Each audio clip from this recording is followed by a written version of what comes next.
잘 오셨습니다. 주님의 이름으로 환영하고 축복합니다. 저는 오늘 믿음으로 견고해지다 라는 제목을 가지고 함께 하나님의 말씀을 나누기를 원합니다. 전에 어떤 중학생이랑 이야기를 하다가 그 중학생이 저한테 이런 말을 한 적이 있습니다.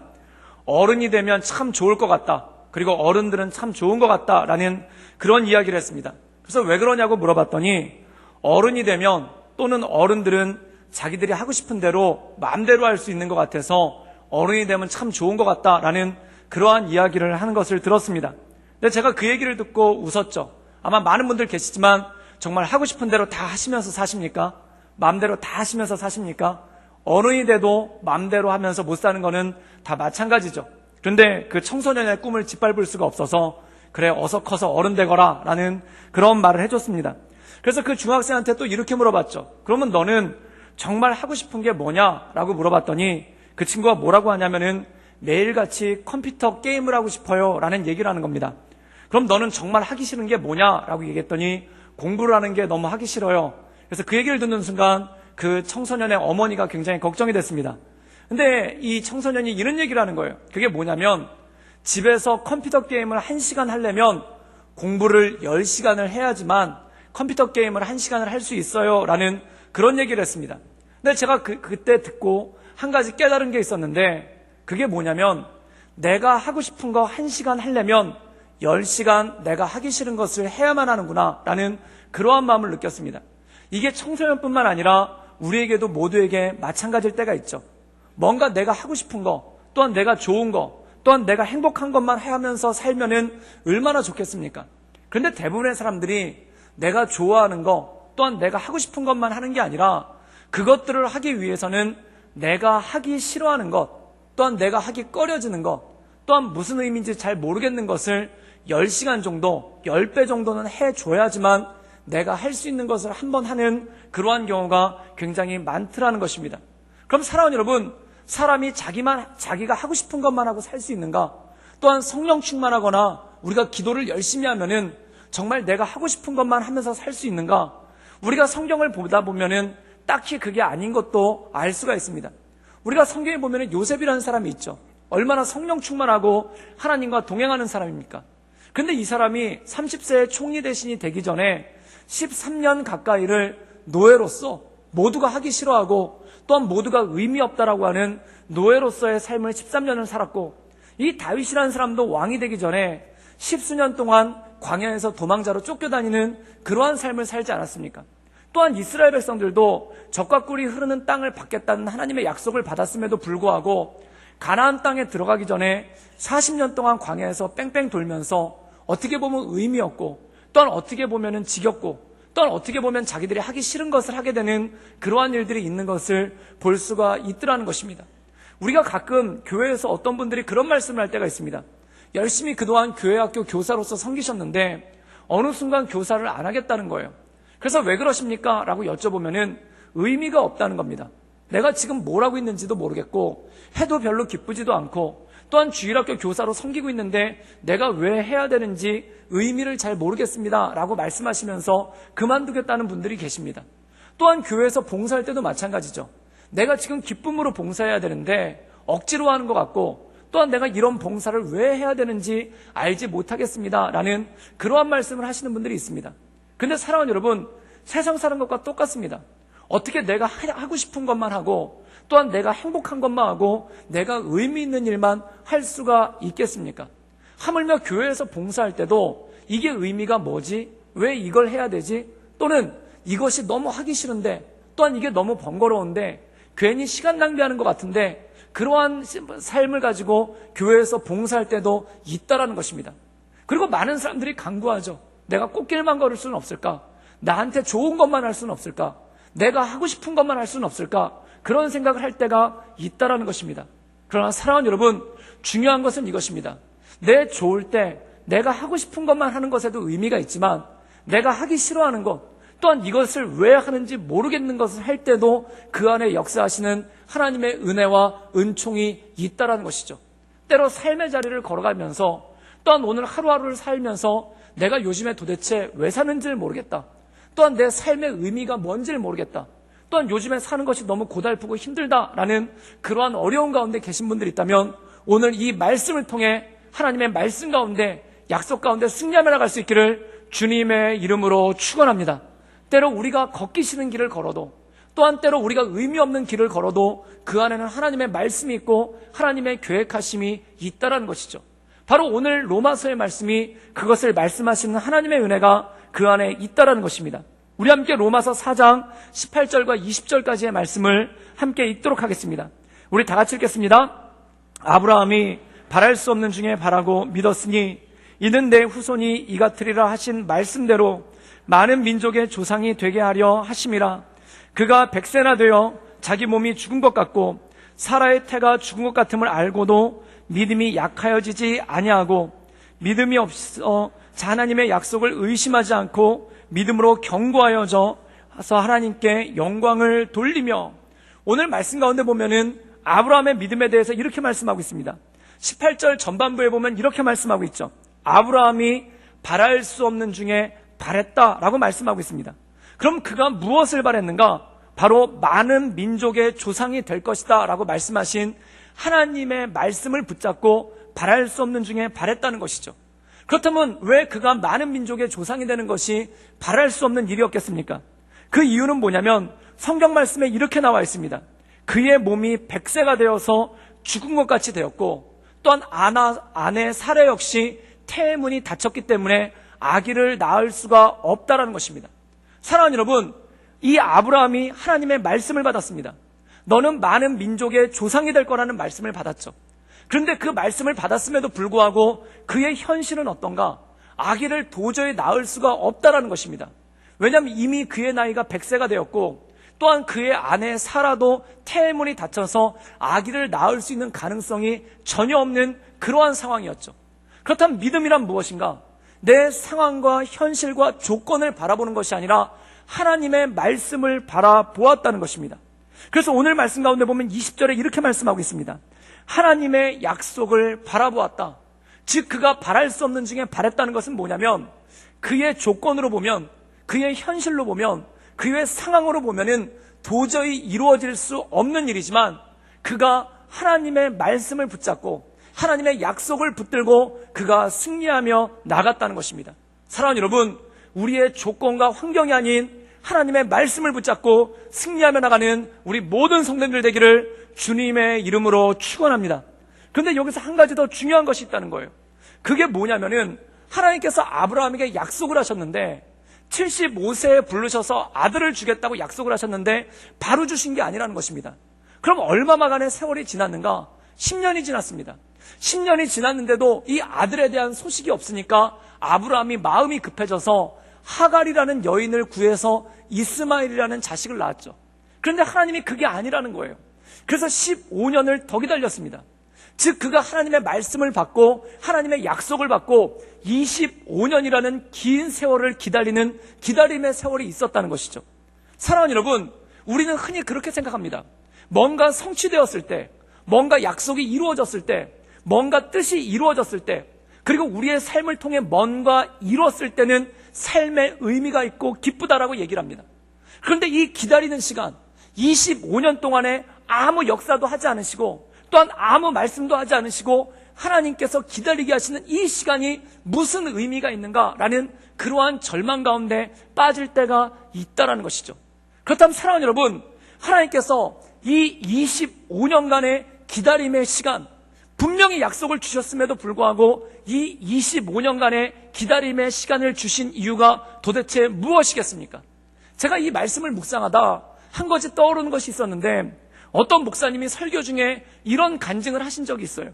그 간증이 뭐냐면 그 목사님 연세가 이제 60이 가까워오시는 분인데 이분이 고등학교 다닐 때 짝사랑하는 여학생이 있었다는 겁니다. 그런데 이분이 용기를 가지고 내가 당신을 좋아합니다 이렇게 얘기한 게 아니라 그냥 뒤에서 흘끔흘끔 쳐다보기만 했다는 거예요.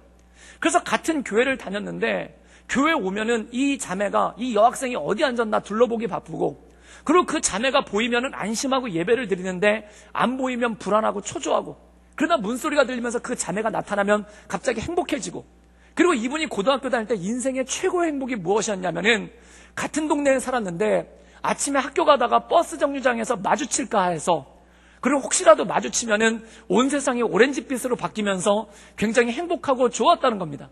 그런데 이분이 굉장히 놀라운 은혜로운 일이 생겼어요. 그게 뭐냐면 고등부에서 문학의 밤이라는 행사를 하는데 그때 두 명이 더블 사회를 보기로 했는데 그 자매와 이 목사님이 사회자로 뽑힌 거예요. 얼마나 감사했겠습니까?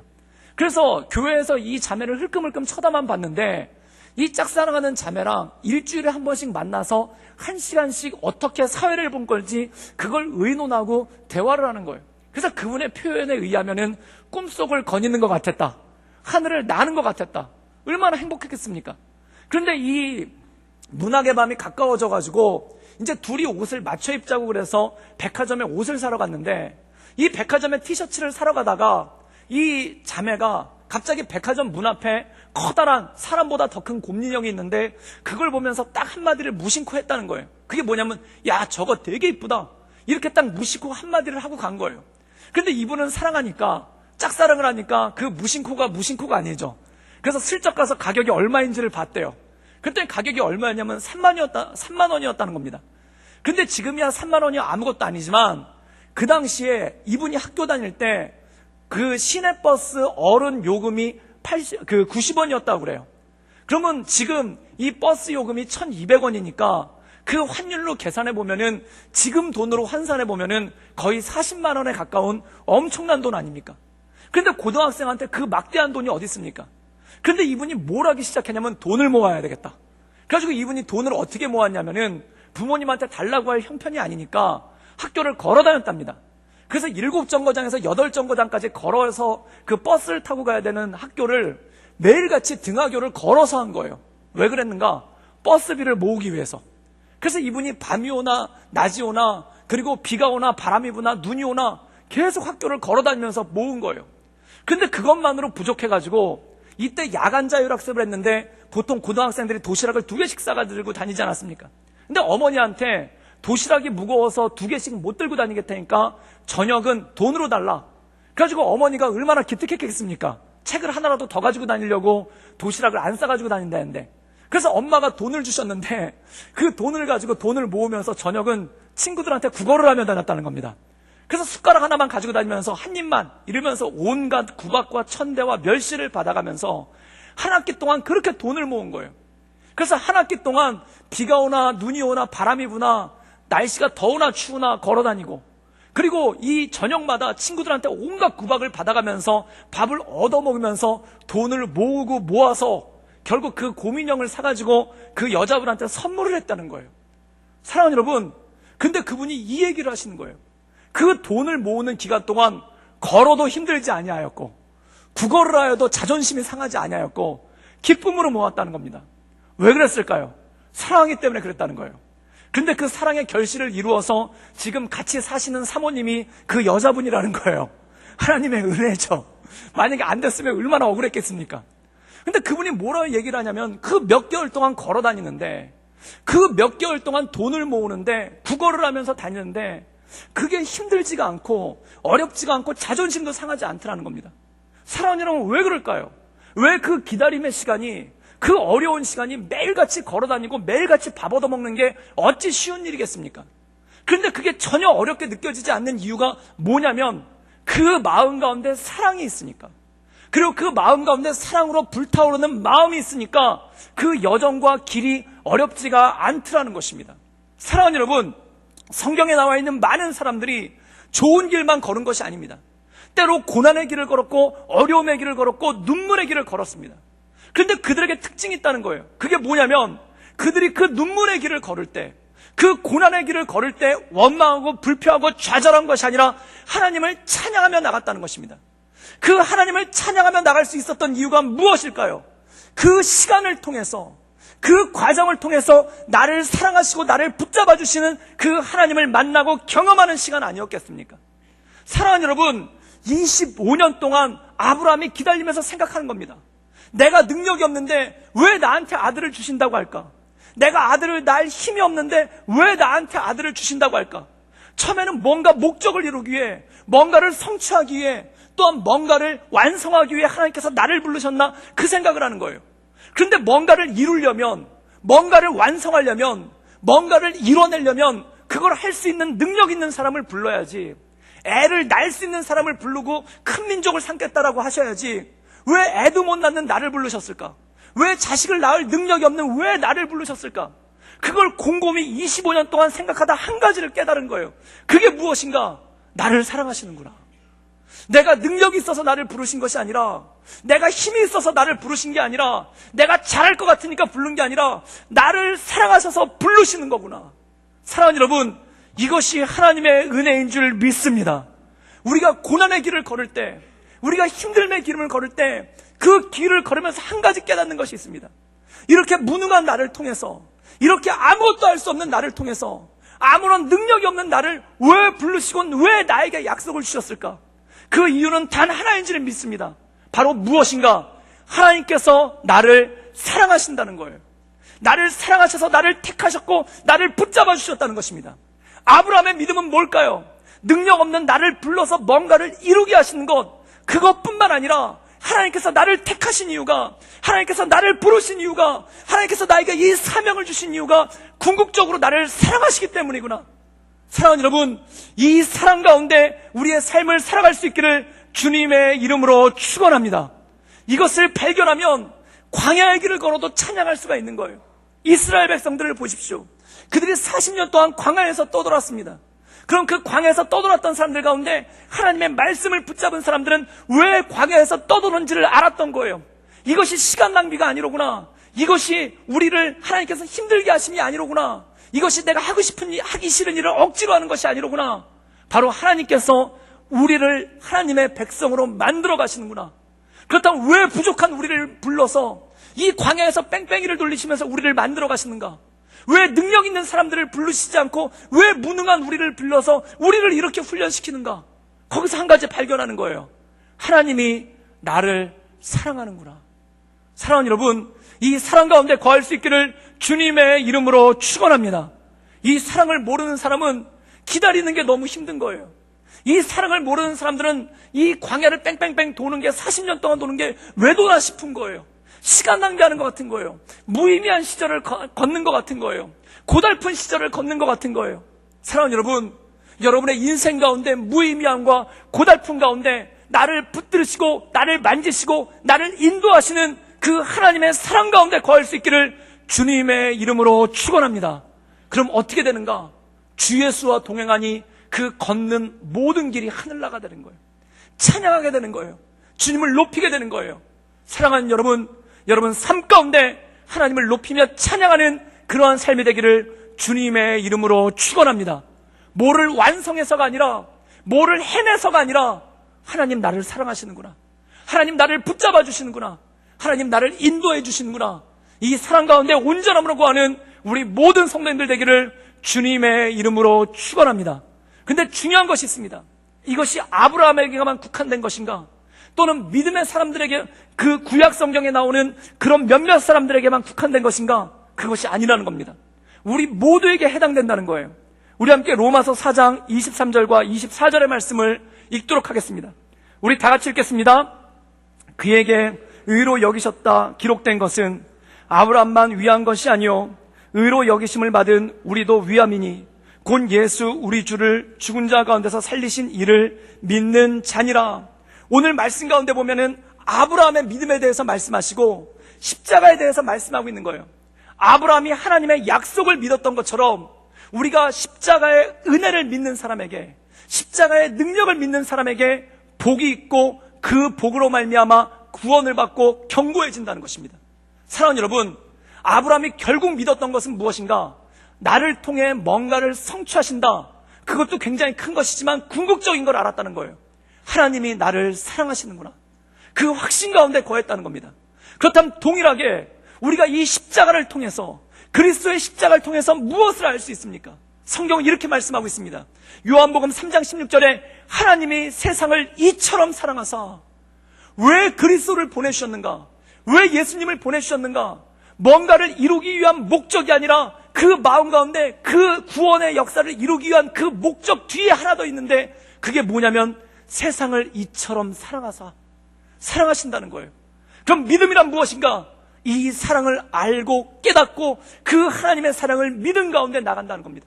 사랑하는 여러분, 이 말씀 가운데 여러분을 사랑하는 하나님의 사랑 가운데 거할 수 있기를 주님의 이름으로 축원합니다. 그때 셈이 오는 거예요. 제가 청년으로서 청년부 다닐 때 90년대 때 청년부를 다녔는데, 그때 그 청년부의 전설과 같이 전해지는 한 선배 얘기가 있었어요. 근데 이분은 어떤 분이냐면, 그때 외국에 나가서 산다고 그래가지고 그분을 직접 보지는 못했는데, 이분이 얼마나 전설적인 인물이냐면은 일단 신앙이 굉장히 좋았다고 그래요. 그리고 외모도 굉장히 뛰어났다고 그래요. 그리고 집안도 굉장히 좋았다고 그래요. 그리고 공부도 굉장히 잘했다고 그래요. 그리고 직장도 굉장히 좋았다고 그래요. 물론 좀 전설이 가미돼서 과장된 바가 없지는 않겠지만 한마디로 대단한 형제였다는 것은 확실한 것 같습니다. 그런데 이분이 교회 올 때 좋아하는 자매들도 굉장히 많았고, 또한 장로님이나 권사님들 중에 사회 삼고 싶어하는 사람들도 굉장히 많을 만큼 그렇게 많은 사람들이 호감을 느끼는 그런 형제들하는 거예요. 그런데 이 형제가 어떤 분이랑 어떤 자매님이랑 사랑에 빠졌는데, 교제를 하는데, 자기가 사귀는 여자친구라고 이분을 교회에 데려왔는데 다른 청년들이 깜짝 놀랐다는 거예요. 그 이유가 뭐냐면 나이가 16살이나 많으시다는 거예요. 적은 것도 아니고 16살이 많다는 거예요. 물론 요즘 시대야 별게 아닐 수도 있겠지만 그때가 20년 전인 90년대 아닙니까? 대단한 일이죠. 제가 2000년도에 결혼했는데 저희 아내가 저보다 3살 많으시거든요. 근데 그때 그것도 저희 어머니가 저희 누나보다 1살 더 많다고 족보 꼬인다고 굉장히 좀 난해하셨어요. 근데 하물며 그 당시 3살도 그랬는데 16살이면 어마어마하지 않습니까? 그래서 다른 사람들이 축복해주긴 축복해주지만 걱정하는 거예요. 혹시 크게 상처들 받지 않을까? 크게 어렵지 않을까? 그럼 이 자매님이 대단한 자매인가? 그렇게 대단하지도 않고 굉장히 평균적인 자매님, 누가 보기에도 그냥 평균적인 자매님, 어떤 분 말에 의하면 평균보다 약간 못하다는 분도 있어요. 그런데 이 대단한 형제가, 누가 봐도 호감을 느낄 만한 형제가 그렇게 대단해 보이지 않는 자매님이랑 깊이 사랑을 하는 거예요. 그러니까 청년들이 저 사랑이 얼마나 오래될까, 힘들지 않을까라고 걱정을 했다고 그래요. 그런데 이분이 결혼을 하려고 이 상견례를 하게 된 거예요. 그래가지고 이 여자친구를 자기 집으로 데리고 갔는데 부모님한테 차마 16살 차이라고 말할 수가 없어서 9살 차이라고 했다고 그럽니다. 그런데 이 9살 차이라는 얘기만 듣고도 어머니는 눈물을 흘리시고 아버지는 얼굴을 안 봤다는 거예요. 그래가지고 상견례를 제대로 못했대요. 그리고 이 남자분이 여자분 집에 인사를 하러 갔는데 그 여자분 집안 분위기도 싸늘하더라는 거예요. 그래가지고 그 아버지 되시는 분, 장인 되시는 분이 나중에 따로 불러서 손을 붙잡고 딱 한마디를 하시더란 겁니다. 그 한마디가 뭐냐면 도대체 도대체 왜 우리 딸이랑 결혼하려고 하는가? 딸을 싫어해서가 아니라, 딸을 미워해서가 아니라 부모님이라면 걱정스러운 거예요. 이렇게 안 맞는데, 이렇게 차이가 심한데 과연 결혼해서 행복할 수 있을까? 또한 결혼까지 잘 갈 수 있을까? 딸이 상처받지 않을까? 어렵지 않을까? 이게 걱정돼가지고 그 사익감 되는 사람들, 되는 그 형제 팔을 붙잡고 딱 한마디를 하신 거예요. 도대체 왜? 그랬더니 전설적인 이야기에 의하면, 전해지는 이야기에 의하면 그 선배님이 그렇게 얘기를 했다는 거예요. 죽도록 사랑합니다. 그랬더니 그 아버님이 이렇게 얘기했다는 거예요. 자네 제정신이 아니구만. 근데 사랑하는 여러분, 제정신이면 어떻게 사랑하겠습니까? 제정신이면 어떻게 사랑하겠습니까? 사랑하는 여러분, 사랑하면 제정신이 아닌 거예요. 제가 결혼하겠다고 찾아온 어떤 청년들 둘을 만났는데 굉장히 특별한 커플이었어요. 굉장히 특별하고 독특해가지고 제가 거기 있는 자매한테 물어봤죠. 왜 이 형제랑 결혼하려고 합니까? 그랬더니 그 자매가 딱 한마디를 하더라고요. 너무너무 잘생겼대요. 제가 그때 깨달았어요. 제정신이 아니구나. 눈에 말 그대로 어르신들 얘기한 대로 콩깍지가 씌운 거예요. 안 보이는 거예요. 사랑하는 여러분, 여기 지금 결혼하셔서 행복하게 살고 계신 우리 많은 성도님들 가운데 한때 제정신이 아니었던 적이 있지 않았습니까? 그래서 결혼하신 거 아니에요. 그리고 결혼하신 다음에 세월이 지나서 제정신을 찾은 다음에 내가 그때 잠깐 제정신이 아니었구나, 그러면서 후회와 그때 엄마 말 들을 걸, 뭐 이런 생각을 하신 분들도 있잖아요. 사랑하는 여러분, 그런데 중요한 게 이겁니다. 이런 사랑이, 이런 뜨거운 사랑이 이것에만 있는 게 아니라 성경에도 나온다는 거예요. 그 성경이 뭐냐면 바로 아가서라는 겁니다. 아가서에 보면은 이 아가서의 내용이 솔로몬이라는 왕이 한 여인을 사랑해요. 솔로몬은 누군가? 왕 중의 왕이에요. 가장 빛나는 왕이에요. 모두가 주목하고 모두가 사랑하는 왕이에요. 가장 권력 있는 왕이에요. 가장 부유한 왕이에요. 그런데 이 사람이 누구를 사랑하냐면 술람미 여인을 사랑해요. 그럼 이 술람미 여인은 공주인가? 귀족집 딸인가? 아니면 눈부시게 아름다운가? 아니에요. 성경에 나온 대로 그대로 얘기하면 이디오피아 구스의 아프리카 여인이에요. 볼품없는 여인, 별명이 뭐냐면 개달의 장막이에요. 요즘으로 번역하면은 그 무슨 호떡집 행주 뭐 이런 거의 별명이에요. 아무것도 빛날 것이 없는 사람, 아무것도 뛰어난 것이 없는 사람, 평균 이하의 사람. 그런데 그 왕 중의 왕 솔로몬이 하늘의 구름 같은 인물이 땅의 진흙 같은 여인을 너무너무 사랑해서 연모해서 쫓아가는 거예요. 그리고 성경에 보면 이렇게 얘기합니다. 나의 사랑, 나의 어여쁜 자야, 일어나 함께 가자. 그때 주변 사람들 반응이 뭐였냐면 도대체 왜? 이거예요. 도대체 왜 솔로몬이? 그러니까 솔로몬이 이렇게 답을 합니다. 아가서 8장 6절에 보면은 사랑은 죽음같이 강하고 질투는 수월같이 잔인하며 불길같이 일어나니 그 기세가 여호와의 불과 같도다. 이 말을 우리 뜻으로 표현해 보면은 내 사랑은 죽음보다 강하고 내 사랑은 지옥의 불꽃보다 더 크게 타오른다는 겁니다. 그리고 뭐라고 얘기하면 질투는 스월 같다. 이 얘기는 뭐냐면 이 여자와 결혼하지 못하면 내가 지옥에 가는 것과 똑같다. 이 여자와 결혼하지 못하면 나는 죽는 것과 똑같다. 이렇게 얘기를 하고 있는 거예요. 사랑하는 여러분, 이 아가서가 단지 솔로몬과 술람미 여인의 러브 스토리를 말하고 싶어서 쓴 기록이겠습니까? 그게 아니라는 거예요. 하나님이, 이 솔로몬보다 더 위대하신 하나님이, 솔로몬보다 더 큰 하나님이 먼지만도 못한 우리를 사랑하신다는 거예요. 사람들이 묻는 거예요. 도대체 왜? 도대체 왜 사랑하십니까? 그런데 이렇게 말씀하신 거예요. 내 사랑은 불꽃보다 더 뜨겁고 나는 너희와 함께하기를 원한다.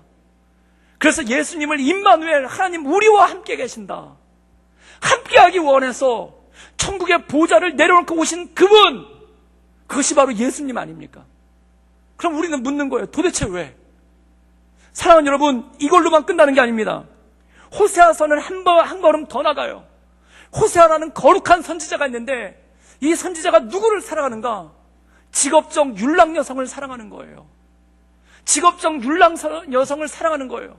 아무에게나 웃음 파는 그런 여인을 사랑하는 거예요. 그래서 이 여자를 아내로 맞아요. 그럼 이 여자가 회개하고 그 사랑을 받아들이고 둘이 알콩달콩 잘 살면 얼마나 좋겠습니까? 도망가요. 호세아가 다른 데 갔는데 도망가요. 또 도망가서 비참하게 살다가 나중에 호세아가 수소문해서 찾아보니까 어떤 깡패들한테 붙잡혀가지고 다시 율락가로 들어가 있는 거예요. 그때 이 호세아가 이 율락가에 병들어 있는 여인을 자기 돈을 들여서 사옵니다. 지금으로 치면 무엇과 똑같은가? 어떤 여성이 직업적 율락 여성을 데려다가 같이 결혼해서 행복하게 사는데 이 여자가 또 도망가서 깡패들한테 붙잡혀가지고 직업적 율락 여성이 되고 에이즈가 걸렸는데 그 여자를 찾아가가지고 깡패들한테 돈을 주고 그 병든 여자를 데려오는 것과 똑같은 그러한 모습이 호세아서에 있는 거예요. 사람들의 반응이 뭔가? 도대체 왜? 도대체 왜 그러냐고.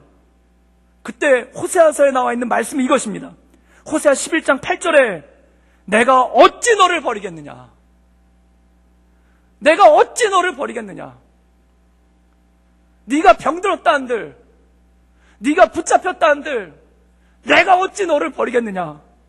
그리고 뭐라고 하냐면 나의 긍휼은, 나의 사랑은 온전히 불붙는 듯하도다. 사랑하는 여러분, 이게 단지 호세아가 자기 아내 고멜에게 했던 얘기겠습니까? 하나님께서 우리에게 하시는 말씀인 줄 믿습니다. 우리가 죄짓고 우리가 하나님 보시기에 합당하지 않은 모습 가운데 나가 있을지라도 어찌 내가 너를 버리겠느냐? 어찌 내가 너를 포기하겠느냐? 내가 어찌 너를 잊겠느냐? 잊을 수가 없어서, 포기할 수가 없어서 하늘의 영광을 버리시고 하늘의 보좌를 버리시고 이 땅 가운데 내려오신 것이 바로 예수님이 아니겠습니까? 하늘의 높은 보좌를 버리시고 그는 근본 하나님의 본체였으나 하나님과 동등됨을 취할 것으로 여기지 아니하시고 오히려 자기를 비어 종의 형상을 빚어 십자가에 죽기까지 충성하셨으니 왜 그랬을까요? 그걸 성경은 단 하나로 말하고 있는 거예요. 하나님께서 그 십자가를 통해 우리에 대한 자기의 사랑을 확증하셨도다. 그럼 우리는 이렇게 묻는 겁니다. 도대체 왜 이 땅에 오셨습니까? 도대체 왜 이 땅에 오셔서 멸시와 천대를 입으셨습니까? 그때 하나님의 일관된 말씀이 이거예요. 내가 너를 사랑하노라. 요한일서 4장 9절에 이렇게 말씀하고 있습니다. 하나님의 사랑이 우리에게 이렇게 나타난 바 되었으니 하나님이 자기 독생자를 세상에 보내심은 그로 말미암아 우리를 살리려 하심이라. 사랑하는 여러분, 이 말씀이 여러분의 인생을 붙잡아가는 말씀 되기를 주님의 이름으로 축원합니다. 저는 이 말씀 보다가 충격에 빠졌어요. 자기의 독생자를 세상에 보내심은. 사랑하는 여러분, 너무 사랑하면 내 몸을 바칠 수도 있어요. 너무 사랑하면 내 목숨을 내어놓을 수도 있어요. 그런데 여러분, 아들은 아니에요. 아들은 아니에요. 제가 우리 교회를 너무 사랑해서 금식기도 40일을 한 3번쯤 하고 그리고 엄청나게 성령 충만하면 제가 우리 교회를 위해서 목숨을 내놓을 수 있는 가능성이 조금은 있을 듯도 해요. 그런데요, 아들은 아니에요. 제 아들은 아니에요. 제가 금식을 수십 번을 하고 성령의 불이 내려와서 저를 이글이글 태워도 아들은 아니에요. 아들은 못 줘요. 사랑하는 여러분, 여러분들 남의 자식 살리려고 내 아들 내놓으시겠습니까? 죄 짓는 남의 자식 살리려고 내 아들 바치시겠습니까? 우린 그거 못해요. 할 수도 없어요. 생각조차 해본 적도 없어요. 이해도 못해요. 그런데요, 하나님이 하셨다는 거예요. 하나님의 독생자를 보내셨다는 거예요. 왜? 내가 어찌 너를 잊겠느냐? 내가 어찌 너를 포기하겠느냐? 내가 어찌 너를 버리겠느냐? 그 간절한 사랑 때문에 주님께서 예수님을 보내주셨다는 거예요. 그 독생자를 십자가에 못 박게 하셨다는 거예요. 그래서 로마서 5장은 이렇게 말씀합니다. 십자가는 하나님의 사랑의 확증이다. 이것을 보이셨는데, 이것을 우리에게 드러내셨는데, 이것을 우리에게 보여주셨는데, 사랑하는 여러분, 우리가 어찌 이 하나님을 믿지 않을 수 있겠습니까? 사랑하는 여러분, 믿음 가운데 견고히 살아갈 수 있기를 주님의 이름으로 축원합니다. 이게 하나님의 사랑이라는 거예요. 이 하나님의 사랑 가운데 거할 때, 이 하나님의 사랑을 붙잡을 때, 이 하나님의 사랑 가운데 나갈 때 우리가 이 세상을 온전히 이겨나갈 수 있는 힘과 능력이 우리에게 주어지는 줄 믿습니다. 주님께서 십자가를 지셨는데 우리가 어찌 감사하지 않을 수 있겠습니까? 주님께서 십자가를 지셨는데 우리가 어떻게 절망 가운데 살아갈 수 있겠습니까? 주님께서 십자가를 지셨는데 우리가 어찌 낭망할 수 있겠습니까? 사랑하는 여러분, 이 십자가를 바라봄을 통해, 이 십자가를 믿음을 통해, 이 십자가를 붙잡음을 통해 세임 얻기를 주님의 이름으로 축원합니다. 이 십자가의 능력 가운데 우리에게 힘이 있고 우리에게 새 은혜가 있는 거예요. 찬양 가운데 이런 찬양이 있어요. 예수님 날 위해 죽으셨네. 왜 날 사랑하나? 주님께서 나를 사랑하셔서 독생자를 주셨다 할 때 도대체 왜 아들을 포기하셨을까? 얼마나 사랑하면 그 아들을 포기하셨을까? 이게 표현할 길이 없는 거예요. 말할 길이 없는 거예요. 설명할 길이 없는 거예요. 그래서 주님께 여쭤볼 수밖에 없는 거예요. 왜 이렇게 날 사랑하십니까? 왜 이렇게 날 사랑하십니까? 사랑하는 여러분, 이 사랑 가운데 날마다 승리하며 주 앞에 나가기를 주님의 이름으로 축원합니다. 찬양이 이래요. 예수님 날 위해 죽으셨네. 왜 날 사랑하나?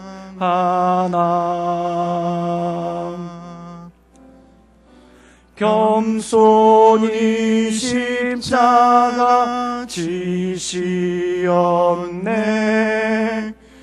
왜 날 사랑하나,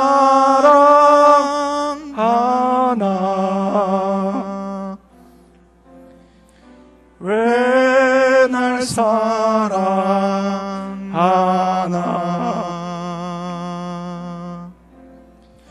왜 날 사랑하나,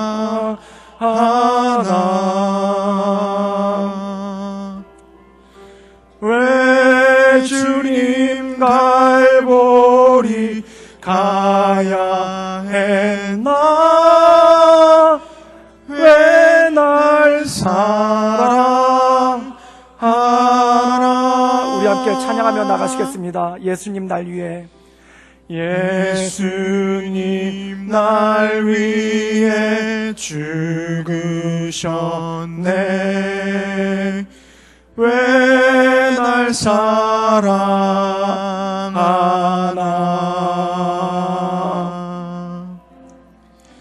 겸손히 십자가 지시었네. 왜 날 사랑하나,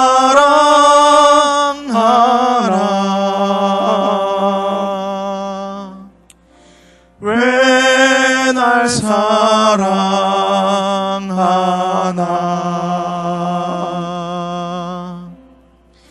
왜 날 사랑하나,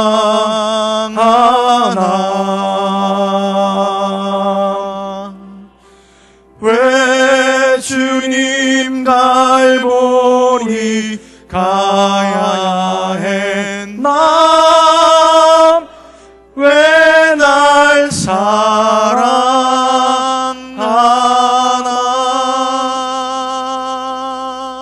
사랑하는 여러분, 하나님이 우리 사랑하십니다. 그 사랑 가운데 거합시다. 그 사랑 때문에 삽시다. 그 사랑 때문에 날마다 나아갑시다. 주님의 십자가를 우리가 깊이 껴안을 때 우리 삶에 의미 없는 일이 무엇이 있겠습니까? 주님의 십자가를 우리가 붙잡을 때 우리가 못할 일이 무엇이 있겠습니까? 주님의 십자가를 안고 갈 때 우리에게 하기 싫은 일이 무엇이 있겠습니까? 십자가로 구원하신 사랑의 삶입니다. 이 시간 함께 기도하며 나가기 원하는 것은, 주님, 내 인생을 통해 주님을 바라보며 내 인생을 통해 주님만을 사랑하며 그 사랑 때문에 살게 하시고 그 사랑 붙잡고 나가며 그 사랑에 대한 믿음으로 내 삶이 견고해지게 하여 주시옵소서. 때로 세상에 풍파가 있고 또한 광야의 길을 걸어갈 수 있지만 그 주님 붙잡고 그 주님 십자가 안고 나와 동행하시기 위해, 나를 구원하시기 위해 이 땅 가운데 오신 그 주님을 바라보며 내가 승리하며 나가게 하여 주시옵소서. 우리 시간 같이 우리의 모든 입술을 모아 간절한 마음으로 주께 기도하며 나아가겠습니다. 함께 기도하시겠습니다. 늘 언제나 살수 역사하신 주님, 날마다 주말 바라보며 하나님의 은혜 가운데 늘 승리함으로 주께 나가기를 원합니다. 주여 도와주시고 주님 인도하여 주시옵소서. 날 사랑하신 그 주님을 바라보며 믿음 가운데 견고함으로 서게 하시고 하나님의 은혜 가운데 그 사랑 가운데 내가 견고함으로 서나갈 수 있도록 주여 도와주시고 주님 역사하여 주시옵소서. 내 삶을 인도하시며 내 삶을 주관하시며 하나님의 은혜 가운데 나가게 하여 주시옵소서. 사랑이 많으신 주님, 도대체 왜 나를 사랑하시는지 나는 알 수도 없고 깨달을 수도 없고 느낄 수도 없지만 그 주님 때문에 살아가게 하여 주시옵소서. 내가 너를 어찌 버려두겠느냐? 내가 어찌 너를 잊겠느냐? 내가 어찌 너를 포기하겠느냐? 그래서 이 땅 가운데 오신 그 예수님, 그 주님을 우리가 붙잡고 견고한 믿음 가운데 날마다 승리하게 하여 주시옵소서. 예수님의 이름으로 감사하며 기도드리옵나이다. 아멘.